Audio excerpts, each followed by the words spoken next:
మతి స్థిమితం లేని మంత్రి వ్యాఖ్యలు అచ్చెన్నాయుడు నోరు అదుపులో పెట్టుకో వైఎస్ఆర్ మరణంపైనే వ్యాఖ్యలు నీచాతి నీచం. మీడియా సమావేశంలో మాజీ స్పీకర్ తమ్మినేని సీతారాం. మతి స్థిమితం లేని మంత్రి వ్యాఖ్యలు అచ్చెన్నాయుడు నోరు అదుపులో పెట్టుకో వైఎస్ఆర్ మరణంపై నీ వ్యాఖ్యలు నీచాతి నీచం. మీడియా సమావేశంలో మాజీ స్పీకర్ తమ్మినేని సీతారాం. దివంగత మహానేత డాక్టర్ వైఎస్ రాజశేఖర రెడ్డి మరణంపై మంత్రి కింజరాపు అచ్చెన్నాయుడు చేసిన వ్యాఖ్యల పట్ల మాజీ స్పీకర్ తమ్మినేని సీతారాం తీవ్ర స్థాయిలో ధ్వజమెత్తారు. శుక్రవారం ఆముదల వలస తన నివాసంలో ఏర్పాటు చేసిన మీడియా సమావేశంలో ఆయన మాట్లాడుతూ రాజకీయ ఉనికి కోసం చనిపోయిన వ్యక్తిపై బురద చల్లడం అచ్చెన్నాయుడి దిగజారుడుతనానికి పరాకాష్ట అని మండిపడ్డారు. వైఎస్ఆర్ మరణించిన సమయంలో జగన్మోహన్ రెడ్డి విదేశాల్లో ఉన్నారంటూ అచ్చెన్నాయుడు చేసిన వ్యాఖ్యలను తిప్పికొడుతూ ఆనాడు తండ్రి మరణ వార్త విని కుప్పకూలిపోయిన కుటుంబానికి జగన్ అండగా ఉండి అంత్యక్రియల వరకు అన్నీ తానై చూసుకున్న విషయం ప్రపంచం మొత్తానికి తెలుసని నీ రాజకీయ లబ్ధి కోసం ఇన్ని అబద్దాలు ఆడుతావా అని నిలదీశారు. మంత్రి అచ్చెన్నాయుడు విమర్శలకు కౌంటర్ ఇస్తూ గార మండలం సింగపురం దగ్గర ఎర్రనాయుడుపై జరిగిన బాంబ్ బ్లాస్ట్ ఘటనలో నీ హస్తం లేదని చెప్పగలవా అంటూ సంచలన ప్రశ్నలు సంధించారు. విశాఖపట్నంలో జరిగిన ఒక కార్యక్రమంలో పాల్గొని తిరుగు ప్రయాణంలో రణస్థలం మండలం వద్ద ఎర్రంనాయుడు వాహన ప్రమాదంలో మృతి చెందిన ఘటనలో నీ హస్తం లేదని చెప్పగలవా అంటూ తమ్మినేని ప్రశ్నించారు. వైఎస్ఆర్ పాదయాత్ర ద్వారా ప్రజల గుండెల్లో చెరగని ముద్ర వేశారని, ఆయన ప్రవేశపెట్టిన ఫీజు రియంబర్స్మెంట్, ఉచిత విద్యుత్ వంటి పథకాలు తరాల జీవితాలను మార్చాయని గుర్తు చేస్తూ అలాంటి మహనీయుడిపై విమర్శలు చేయడం ఆకాశంపై ఉమ్మి వేయడమేనని ఎద్దేవా చేశారు. ఈ సంవత్సరం ఎలా మనం పండించుకుంటారా భగవంతుడు అన్నటువంటి రోజుల్లో ఆ సందర్భంగా రాజశేఖర రెడ్డి పాదయాత్ర ప్రారంభించారు. ఆ పాదయాత్రతో రాష్ట్రం మొత్తం ఆయన్ను మద్దతుగా నిలిచి ముఖ్యమంత్రినే చేసింది.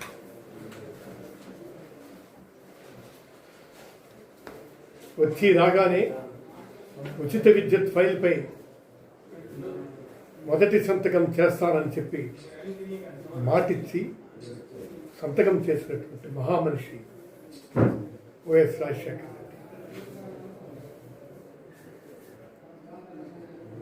ఉచిత విద్యుత్ మీద సంతకం పెడతామంటే ఆయన అన్నారు, దేనికి ఇవి ఉచిత విద్యుత్ బట్టల మీద, ఇది తీగల మీద బట్టలు ఆరబెట్టుకోవడానికి కాదు. మనందరం విన్నాం, మనందరం చూసాం. అయితే ఈవేళ ఆయన చేసినటువంటి ఆ ప్రయోగాత్మకమైనటువంటి చర్య భారతదేశంలో పెద్ద పెద్ద పెద్ద కార్యక్రమంగా మిగిలింది. ఇవాళ ఇది ఇవ్వకపోతే ఏం చేస్తామో అన్నటువంటి భయానక వాతావరణం ఈనాడు ఉంది. అందుకు ఆయన ముఖ్యమంత్రి అయిన తర్వాత ఎన్నో సంస్కరణ పథకాలు, రాష్ట్ర రూపురేఖలు మార్చేసిన మహానాయకుడు ఆయన. జగన్మోహన్ రెడ్డి గారు ఫీజు రియంబర్స్మెంట్ పథకం, మహానాయకుడు, అంతటి గొప్ప వ్యక్తి. ఈ పథకం ద్వారా ఎంతో మంది పేద పిల్లలు డాక్టర్లుగా, ఇంజనీర్లుగా, కలెక్టర్గా చేసిన ఘనత మహనీయుడు శ్రీ రాజశేఖర రెడ్డి గారు. ఎన్నో తాగునీటి ప్రాజెక్టులు పూర్తి చేసిన అపర భగీరథుడు. అందుకు ఆంధ్రుల జీవనాడి పోలవరం ప్రాజెక్టును రూపకల్పన చేసి పరుగులు పెట్టించిన భగీరథుడు. అంతవరకు పోలవరం ప్రాజెక్ట్ ఎప్పుడు అడిగినా దెర్ ఇస్ నో రిప్లై. శాసనసభలో కూడా పోలవరం గురించి అడిగితే అదెందుకు అయ్యేదా సచ్చేదా అని చెప్పినటువంటి మాటలు. కానీ ఈయన ధైర్యంగా వచ్చి పోలవరం ప్రాజెక్టుని బ్రహ్మాండంగా కమిషన్ చేశారు. అద్భుతమైనటువంటి నడక నేర్పారు ఆయన. అంతటి పోలవరం ప్రాజెక్టుని కూడా ఆయన ఖచ్చితంగా సాధించగలిశారు. అలాగే ఎన్నో త్రాగునీటి ప్రాజెక్టులు పూర్తి చేసి అపర భగీరథుడు అయ్యి చివరకు ఈ పోలవరం ప్రాజెక్టును కూడా రూపకల్పన చేసి పరుగులు పెట్టించినటువంటి వ్యక్తి, అపర భగీరథుడిగా పేరుగాంచినటువంటి వ్యక్తి శ్రీ వైఎస్ రాజశేఖర రెడ్డి గారు. విద్య, వైద్యం, వ్యవసాయం రంగాలకు ఆయన ముద్ర ఎవరు జరపలేనటువంటి. ఇవాళ అదే కాదు, ఎన్నో చేశారు. వీటిని జరపలేనటువంటి ముద్ర వేసినటువంటి ఘనత ఒక వైఎస్ రాజశేఖర రెడ్డి గారికి చెందింది. అయితే ఇవన్నీ ఒకవైపు ఉంటే మహానేత దివంగత ముఖ్యమంత్రి వైఎస్ రాజశేఖర రెడ్డి మంత్రి అచ్చెన్నాయుడు చేసిన దిగజారుడు వ్యాఖ్యలు మనం చూశాం.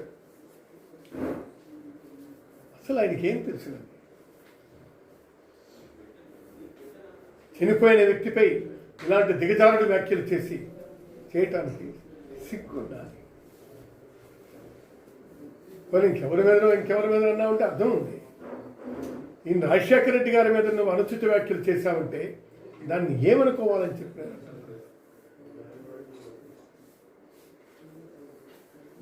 ఆయన రాజకీయ ఉనికిని కాపాడుకోవడానికి ఇలాంటి దిగజారుడు వ్యాఖ్యలు అవసరమా? మేము అడుగుతున్నాం. కాబట్టి ఎట్టి పరిస్థితుల్లోనూ కూడా ఇలాంటి దిగజారుడు వ్యాఖ్యలు మరొకసారి చేస్తే చాలా సీరియస్గా రిప్లికేషన్స్ ఉంటాయని చెప్పి నేను హెచ్చరిస్తున్నాను.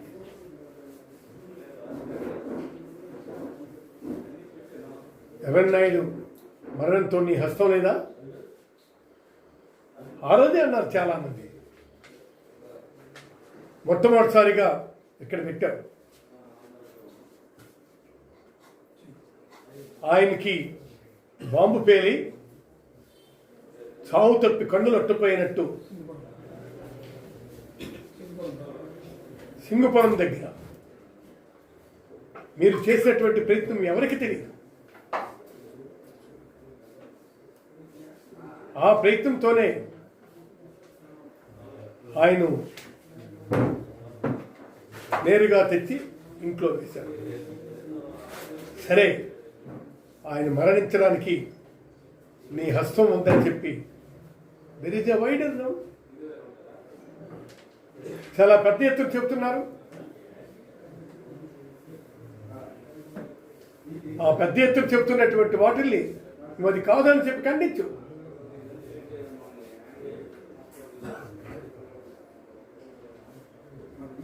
తర్వాత నువ్వు వైజాగ్ నుంచి వస్తున్నటువంటి మీకు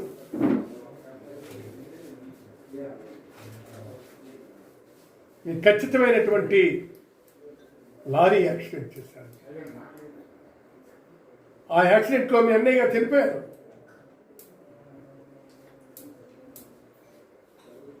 దాన్ని మీరు ఖచ్చితంగా నేను అంగీకరించాను. మీ మీదే చాలా వరకు ఆ రోజు పుకార్లు వచ్చాయి. దాన్ని మేమందరం ఆ రోజు పార్టీలో ఉండి నీ మీద ఎలాంటి ఇది లేకుండా కాపాడుకుంటూ వచ్చాను. విధానం చేసిన పనులు చెప్పండి. దీన్ని మీరేమంటారు? అందుకే మేము చెప్తున్నాం, ఇలాంటి దిగజారుడు వ్యాఖ్యలు మరొకసారి చేస్తే కాన్సిక్వెన్సెస్ విల్ బి సీరియస్. అర్థం కాలేదా? ఆ మహనీయుడి మీద నువ్వు వేస్తావా? జగన్మోహన్ రెడ్డి గారి మీద మీరు వేస్తావా? ఇందులో ఆలోచించండి. ఆలోచించి మీరు ఒక ఆరోపణ చేసే ముందు 1-10 సార్లు ఆలోచించండి.